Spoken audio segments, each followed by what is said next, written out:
नमस्कार विद्यार्थी मित्रांनो, काल आपण अरुण कोलटकर यांची कविता पाहिलेली होती. अरुण कोलटकर यांच्या आपण दोन कविता पाहिल्या. पहिली कविता आपण त्यांची आणि दुसरी कविता, पहिली कविता श्री ज्ञानेश्वरी समाधी वर्णन आणि त्यांची दुसरी कविता मेणबत्ती ही आपण पाहिली. यानंतर आज आपण त्यांची तिसरी कविता पाहणार आहोत, जी कविता आहे घाना. त्यांची चौथी कविता आहे अन्न आणि पाचवी कविता आहे त्यांची भोपाळी. मित्रांनो, अरुण कोलटकर यांच्याबद्दल मुळात 2 तासिका आपल्या संपन्न झालेल्या आहेत. आज ही त्यांची तिसरी तासिका घाना या कवितेबद्दल. ही कविता पाहत असताना सर्वप्रथम मी आपल्यासमोर त्यांची ही कविता ठेवतो. घाना ही जी कविता आहे, ही कविता प्रतीकात्मक रूपाने येते, प्रतीकात्मक रूप घेऊन स्पष्ट होते. घाना हा शब्द जर तुम्ही ऐकला असेल तर ग्रामीण भागातून तेल गाळण्याचा घाना इथपर्यंत आपल्याला माहित आहे. पण घाना या शब्दाचा दुसरा अर्थ असाही होतो की एखाद्या कुटुंबामध्ये जर भांडणं जर सुरू असतील तर त्या कुटुंबामधील मोठी असणारी व्यक्ती म्हणते किंवा कोणतीही व्यक्ती म्हणते की अरे संसाराचा काय तुम्ही घाना घातलाय. म्हणजे अगदी पीळ पडून जाणे, त्याचा सर्व चोथा होऊन जाणे, रस निघून जाणे किंवा कोणतीही गोष्ट स्पष्ट न होणे म्हणजेच घाना. खरं तर घाना हा शब्द पिळवटून ज्याच्यामधून तेल निघतं, करडीचा घाना, तिळाचा घाना, सरसो तेलाचा घाना, त्यानंतर शेंगदाण्यांचा घाना, अशा पद्धतीचे घाणे ग्रामीण भागामधून पूर्वी चालत असत. घाण्याचं तेल खायला खूप चांगलं असतं असं म्हटलं जात होतं. म्हणजे काय, जर करडाई किंवा मूगफल्ली, शेंगदाणे जर त्या घाण्यामध्ये टाकले तर त्याचा अगदी चोथा होऊन निघणे. मग लेखकाला या प्रतीकात्मक शब्दामधून नेमकं काय अभिप्रेत आहे? कोलटकरांच्या सर्वात महत्वाच्या ज्या कविता संबोधल्या जातात, व्यक्त केल्या जातात, त्यामधली घाना ही कविता आहे. प्रत्येक वैशिष्ट्याला, कोलटकरांच्या व्यक्तिमत्वाला सामोर जाणारी घाना ही कविता आहे. या कवितेचं यश म्हणजे गुणात्मकता, गुण आहे या कवितेमध्ये. कवीला नेमकं काय सांगायचं आहे हे स्पष्ट झालेलं दिसत नाही. नेमका हा घाना कोणता आहे? ज्या कालखंडामध्ये कवी वावरत आहे, ज्या कालखंडामध्ये कवी कविता लिहितो आहे, त्या कालखंडामधली परिस्थिती काय? मग प्रतीकात्मक रूपाने येणारा हा शब्द नेमका कशा पद्धतीचा घाना घालतो? 2 विचारसरणी आहेत का? 2 गट आहेत का? 2 व्यक्ती आहेत का? वेगवेगळे प्रश्न या ठिकाणी मात्र उपस्थित केलेले आहेत. या कवितेचा शब्द कसा चपकल आणि उचित बसलेला आहे पहा. म्हणजे तुम्ही कोणताही एक अर्थ जर या कवितेमधून घ्यायला गेला तर तो अर्थ या कवितेतून निघणार नाही.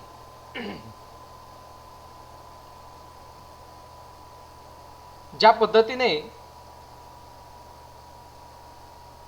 कविता निर्माण होते आणि कवितेला शीर्षक द्यायचं असतं, त्यावेळेस त्या कवितेला शीर्षक देण्यासाठी कोणता शब्द योजावा, वापरविला जावा, वापरला पाहिजे हे लेखकाने, त्या कवीने ठरवायला हवं आणि त्या कवितेच्या शीर्षकामध्ये त्या कवितेचं सार असतं. म्हणून एक अर्थता या ठिकाणी निघत नाही, अनेक अर्थ निघतात. अशा वेगवेगळ्या पार्श्वभूमीमधून प्रतीक आणि प्रतिमा वापरून तयार झालेली ही गाणा द्विअर्थी शब्द, द्विअर्थी अर्थ या ठिकाणी घेऊन येतात. मुळात ही कविता जर आपण वाचली तर मानवाच्या देहाचं, मानवाच्या अवयवा या ठिकाणी प्रतिकात्मक रूपाने येतात. डोळा आहे, मांड्या आहेत, अंग आहे, तळपाया आहेत, तळहाता आहेत, भिवया आहेत, गुळमट होणे, गुळचिट होणे, असं आपण म्हणतो की अस्वस्थ होणे, नकोसं वाटणे, अशा चिघळत राहणे, हे सर्व प्रतिकात्मक रूपाने काय येतं तर त्या काळातली नेमकी परिस्थिती आपल्याला या ठिकाणी समजून घ्यावी लागेल. म्हणून या कवितेचा अभ्यास करत असताना लेखकाच्या व्यक्तिमत्वाचाही अभ्यास करावा लागतो. या ठिकाणी लेखकाला ही समजून घ्यावे लागते. तर या कवितेची सुरुवातच नेमक्या पहिल्या 2 शब्दामध्ये समजून येईल. आता या ठिकाणी 2 मांड्या हा जो शब्द आलेला आहे तो कशा प्रतिकात्मक रूपाने आलेला आहे, त्याचं स्वतंत्र अस्तित्व आहे. 2 मांड्या म्हणजे 2 विचारसरणी आहे का? का खरंच एखाद्या व्यक्तीच्या 2 मांड्या आहेत का? 2 गट आहेत का? आहेरे किंवा नाहीरे वर्ग आहे का? माणसाचं अस्तित्व आहे का? किंवा एकाच माणसाच्या 2 जीवन जगण्याच्या पद्धती आहेत का? द्वंद्व, स्वतःशीच युद्ध असतं. प्रत्येक माणसाच्या विचारामध्ये 2 मनाने विचार आपण करतो. एक नकारात्मक असतं, एक सकारात्मक असतं. एखादी गोष्ट करायला आपण लगेच हो म्हणतो आणि लगेच सांगतो की नाही म्हणून. म्हणजे सकारात्मक विचार किंवा नकारात्मक विचार आहे का? या किंवा या 2 विचारधारा आहेत का? नेमक्या कोणत्या 2 विचारधारा, कोणत्या 2 पद्धती, कोणते 2 गट, हे नेमकं या ठिकाणी स्पष्ट करता येत नाही, सांगता येत नाही. खरं तर बऱ्याच अंशी अरुण कोलटकर घाणा या कवितेमध्ये नकारात्मकतेचा सूर घेऊन येतात. त्यांची भूमिका दिसायला लागते. मग नेमकं अरुण कोलटकर या 2 पद्धतीपेक्षा, 2 विचारसरणीपेक्षा, 2 व्यक्तीपेक्षा, 2 मांड्यांपेक्षा तिसराच काहीतरी विचार करताना दिसतात. तिसऱ्याच कोणत्या तरी विचारसरणीकडे त्यांना ओढ आहे, आकर्षण आहे, तिसऱ्याच कोणत्या तरी विचारसरणीकडे. पण नेमकं तेही या ठिकाणी स्पष्ट झालेलं नाही. याचीही विचारसरणी नको आणि मला त्याचीही विचारसरणी नको. मला कुठेतरी तिसरीच विचारसरणी आवडते, पण नेमकं तीही तिसरी विचारसरणी या ठिकाणी स्पष्ट होताना आपल्याला दिसून येत नाही. पाहू आपण प्रत्यक्ष कविता काय आहे ते. 2 मांड्या पीळ देतात परस्परांना. 2 मांड्या पीळ देतात परस्परांना. तळव्यापासून ताळवेपर्यंत 2 अंगाने फिरतो मी आतात. 2 कानसील वळसे घेऊन जातात भिवयांच्या मधून. दुबारा दुबारा दुबारा फिरतो माझा जरासंग घाना. दुबारा दुबारा दुबारा फिरतो माझा जरासंग घाना.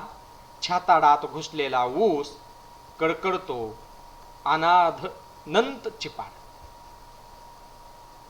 उजव्या डावीकडे उजवीकडे डावी धाव घेतो फिरून फिरून कूस. अभंग चिघळतो गुळमट चुकून चघळतो माशी. पहा किती गुढ आहे या कवितेमध्ये. कोणताच विषय या ठिकाणी स्पष्ट नाही.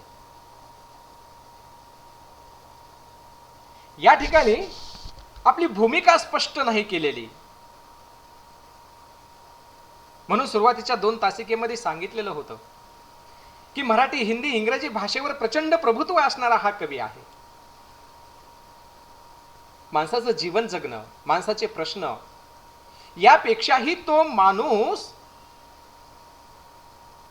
वर्तमान काळामध्ये कसा जगतो, वर्तमान काळातल्या त्याच्या समस्या काय, त्याच्या प्रश्न काय, त्याचे आव्हानं काय, तो जगतो कसा, त्याचं जगणं, हे अरुण कोल्हटकर यांच्या कवितेचं मुख्य आशय, मुख्य गाभा, मुख्य वैशिष्ट्य आहे असं आपल्याला म्हणता येईल. मग आजूबाजूला असणाऱ्या लोकांचं निरीक्षण करत असताना चिंतनशीलता असल्याशिवाय निरीक्षण करताच येत नाही हो. मग असे चिंतन केलेले, निरीक्षण केलेले लोक आपल्या कवितेत, आपल्या साहित्यामध्ये लेखक जशास तसा वापरत नाही, त्याला प्रतिकात्मक रूप देतो. प्रतिकात्मक रूप म्हणजे काय? डॉक्टर बाबासाहेब आंबेडकर म्हणजे प्रत्यक्ष हिमालय आहे. छत्रपती शिवाजी महाराज म्हणजे प्रत्यक्ष वाघच, सिंहच. प्रत्यक्ष सिंह किंवा वाघ असतो का, किंवा प्रत्यक्ष हिमालय असतो का? नाही. पण त्या धीरोदत्तपणा, तो ती भूमिका, त्याच्यासारखी उंची, त्याच्यासारखं गुढत्व, गुढरम्यता, या गोष्टी असतात त्यामध्ये. याला प्रतिकात्मकता म्हणायची. अलंकाराची उत्तम मांडणी या लेखकाने केलेली आहे. आणि आपल्या आजूबाजूच्या वर्तमान काळात जीवन जगणाऱ्या लोकांचं वैशिष्ट्य त्यांनी या कवितेमध्ये मांडलं. त्या लोकांना टिपलंय त्यांनी. मी बघा सांगितलं ज्या पद्धतीने द्व्यार्थी हा शब्द आलेला आहे, म्हणून या कवितेला समजवून घेताना लेखकालाही तेवढं समजून घ्यावं लागतं. एक अर्थ या कवितेतून स्पष्ट होत नाही. मग नेमकी या दोन मांड्या म्हणजे विचारधारा आहे का, दोन पद्धती आहेत का, किंवा दोन सत्ता आहेत, किंवा एकाच माणसाच्या दोन विचारधारा आहेत, दोन मन आहेत, नेमकं काय आहे हे स्पष्ट होताना दिसत नाही. परिस्थितीबद्दल, दोन विचारधारेबद्दल या ठिकाणी लेखक नकारात्मक दिसतो. तिसरीच कोणती तरी विचारधारा त्यांनी स्वीकारलेली आहे. मी सुरुवातीला सांगितलं होतं की मानवाच्या शरीराच्या अवयवांचा आधार घेत प्रतिकात्मक रूपाने मनातील भावना या कवीने व्यक्त केलेल्या आहेत. दोन मांड्या पिळी देतात परस्परांना. नेमक्या कोण दोन मांड्या? ही विचारसरणी आहे का दोन? आपल्या आजूबाजूला असणारे लोक प्रत्येक कोणत्या ना कोणत्या तरी विचारसरणीला जुळलेले असतात. डॉक्टर बाबासाहेब आंबेडकर यांच्या विचारसरणीचा मी माणूस आहे, महात्मा गांधीजींच्या विचारसरणीचा माणूस आहे, मी टिळकांच्या विचारसरणीचा माणूस आहे, मी अण्णाभाऊ साठेंच्या विचारसरणीचा माणूस आहे, मी महात्मा फुलेंच्या विचारसरणीचा माणूस आहे, असे प्रत्येक जण लोक म्हणतात. मी मार्क्सवादी आहे, मी कम्युनिस्ट आहे. मग ज्यावेळेस नेमकी ही विचारसरणी येते त्यावेळेस तो माणूस तो घाण्यासारखा त्या विचारसरणीमध्ये पिचल्या जातो, त्याचा रस निघतो. मग तरीही तो उभा राहतो का? पहा, तळव्यापासून ताळवेपर्यंत दोन अंगांनी फिरतो मी आता. कुठून?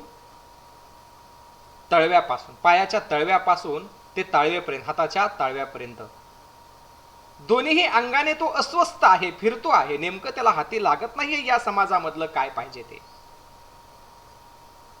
दोन कानसिल वळसे घेऊन जातात भिवयांच्या मधून. दोन कानसिल वळसे घेऊन काय नेमकं व्यक्त करायचंय?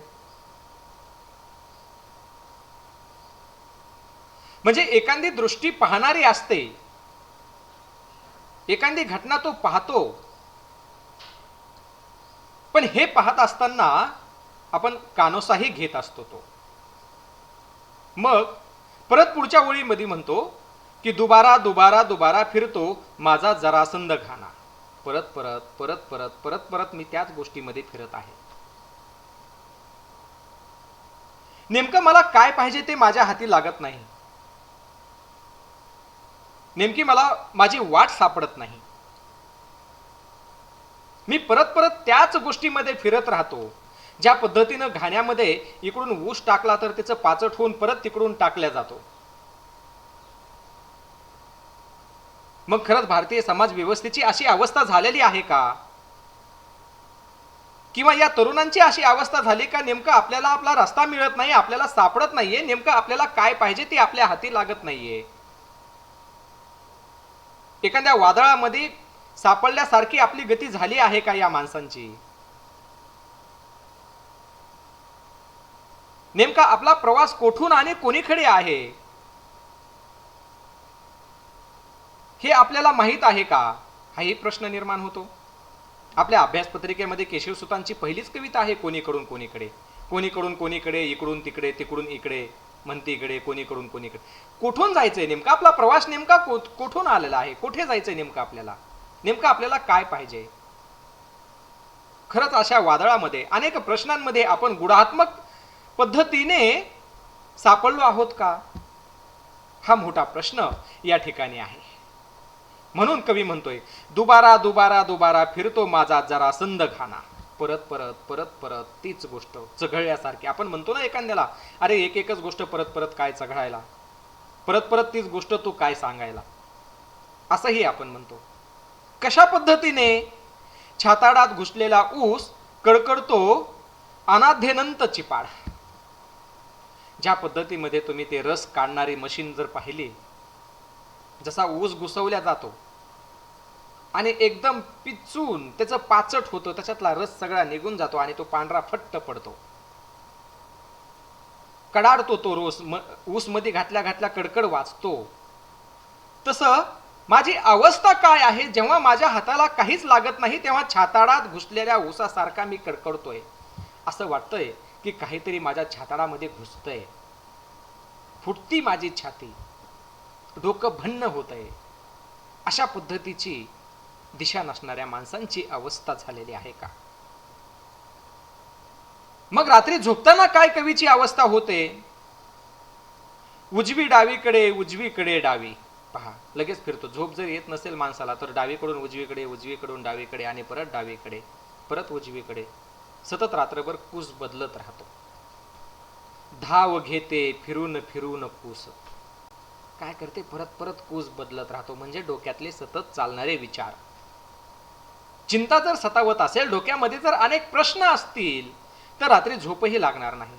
मग नेमकं या ठिकाणी लेखकाला काय सांगायचं आहे तेही स्पष्ट होताना दिसत नाही. अभंग चघळतो गुळमट चुकून चघळतो माशी. काय झालं की एखादा विषय परत परत तोच माझ्या समोर येतोय आणि तोच तोच विषय मी चघळत आहे, परत तोच विचार, परत तोच गट. पण या ठिकाणी कवी मात्र कुठेतरी तिसऱ्या गटाकडे आकर्षित झालेला आहे. दोन घटनांची, दोन विचारसरणींचा तो विचार करतो, पण त्याला तिसऱ्या विचारसरणीची ओढ जरी असली तरी त्याला त्याचं महत्व आहे, पण त्याला ओढ नाही कवीला. तिसरीच काहीतरी गोष्ट कवीला ओढत आहे.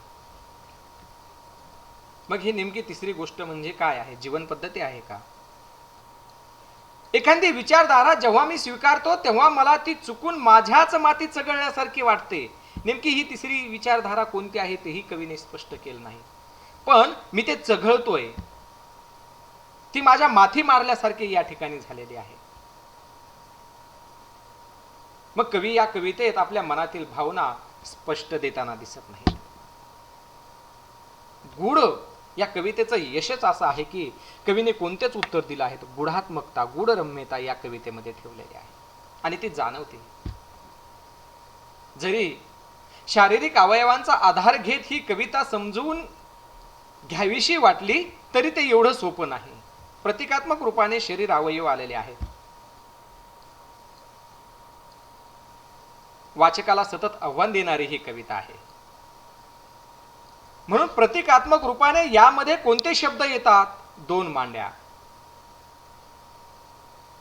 पीळ देतात, ही प्रतिमा कशी छान आलेली आहे. दोन मांड्या हे प्रतीक आलं, पीळ देतात हे प्रतिमा आले, तळव्यापासून ताळवेपर्यंत प्रतिमा आहेत. म्हणजे तळव्यापासून ताळव्यापर्यंत लोक झिजून जातात, हे सुद्धा आपण अर्थ काढू शकतो. दोन अंगांनी फिरत राहतो मी आता,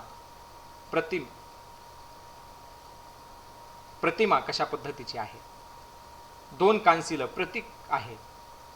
वळसे घेऊन प्रतिमा, दुबारा दुबारा दुबारा फिरतो, प्रतिमा वापरलेली आहे. जरासंध माझा घाणा, प्रतिमा आली की माणूस कसा परत परत परत परत त्याच वर्तुळामध्ये घुटमाळतो, फिरतो, तिथंच जगतो, तिथंच जन्माला येतो आणि तिथंच जीवन जगून तिथंच त्याचा मृत्यू होतो. हाती काय लागतं तर काहीच नाही. बऱ्याच लोकांचं आयुष्य असं असतं. म्हणून ही कविता वाचकाला सतत आव्हान देणारी आहे. कवीला या तिसऱ्या कोणत्या तरी अनामिक पिढीचं असं आकर्षण आहे, विचारसरणीचं आहे, दोन पद्धतीचं आहे. त्याच्याविषयी कवी म्हणतोय, तिसरी जीवन पद्धती, विचार पद्धती मी जेव्हा स्वीकारतो तेव्हा ती मला चुकून माझ्या मातीत चिघळल्यासारखी वाटते. इथे कवी आपल्या मनातील भावना स्पष्ट व्यक्त करताना दिसत नाही. गूढरम्य अशी ही कविता तितकीच आकलनाला बोजड आहे, अवघड आहे. म्हणून अरुण कोल्हटकर यांची ही कविता पाहत असताना अरुण कोल्हटकर यांचा विचार आपल्याला करावा लागतो. आणि हा विचार म्हणजेच अरुण कोल्हटकर यांची असणारी प्रगल्भता. अरुण कोल्हटकर यांची असणारी जीवन जगण्याची पद्धत, अरुण कोल्हटकर यांच्या सबंध कविता, त्यांच्या कवितेमध्ये केंद्रभूत असणारा माणूस, केंद्रभूत माणूस आहे, पण माणूसही कोणत्या काळातला, वर्तमान काळात जीवन जगणारा माणूस आणि त्याचे प्रश्न. अशा पद्धतीने अरुण कोल्हटकर यांची घाणा ही कविता या ठिकाणी आपण संपवू. पुढच्या वेळेस अरुण कोल्हटकर यांची अन्न ही कविता आपण पाहू. थांबू आपण या ठिकाणी.